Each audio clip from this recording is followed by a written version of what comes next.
Hi everyone, have a good day. First is gagawa tayo ng Microsoft Word. And first is punta lang tayo sa title. Then ang nilagay nating title dyan is yung full name lang natin. So type lang natin dyan yung full name natin.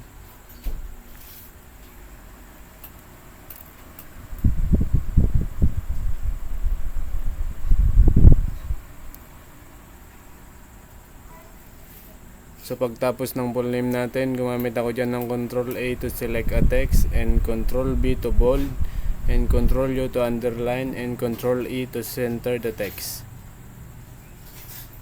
And next is gagawa tayo ng short sentence.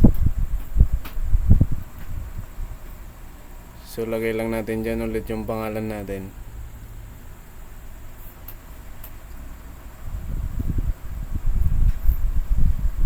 Then pagtapos nyan, Control select the text muna natin, yung first paragraph.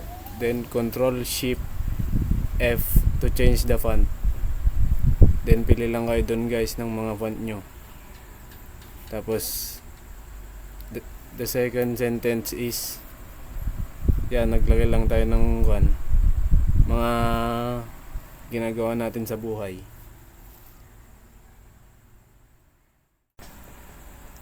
Then pagtapos nyan guys, pagtapos nyong mag-type, select the text nyo lang, yung second paragraph.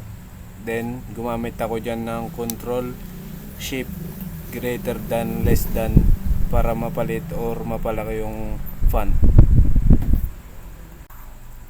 So punta tayo sa third paragraph guys.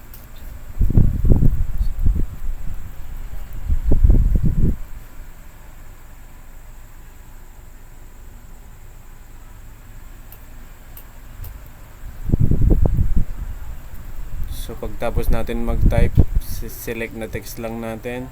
Then gumamit ako dyan ng Ctrl I to italic the text. And next guys is maglalagay lang tayo ng mga habis natin. Hanapin lang natin yung bullet sa taas. Then yan, maglalagay lang tayo ng mga habis natin. Kayo nang bahala kung ilan nilalagay yung habis nyo. Nilagay ko lang 3. Yan, tapos na. Then pagtapos nyo dyan guys, select the text nyo lang, yung 3 yan. And gumamit ako dyan ng Ctrl E to center the text. And next guys, mag-insert na tayo dyan ng picture natin. Punta lang tayo sa insert sa taas, then may makikita tayo dyan. Yan. Pili lang kayo ng picture nyo guys na ilalagay nyo. Tapos yan, palitin nyo lang.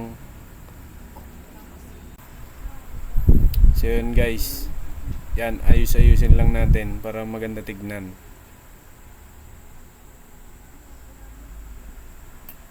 Yan, ayusin natin, pagitna natin.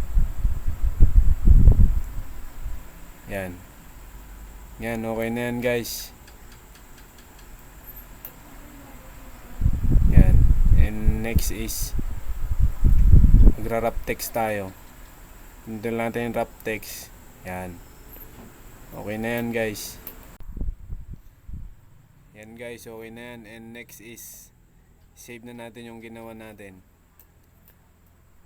So ang ginawa ko lang dyan guys, para ma-save, nag-Control S lang ako. So yun guys, na-save na yan. Then lastly, tignan natin yung sinave nating output natin. Punta lang tayo sa file. And guys, tapos yun, may makikita tayo dyan. Yun na yung ginawa natin guys, finished product. Thank you.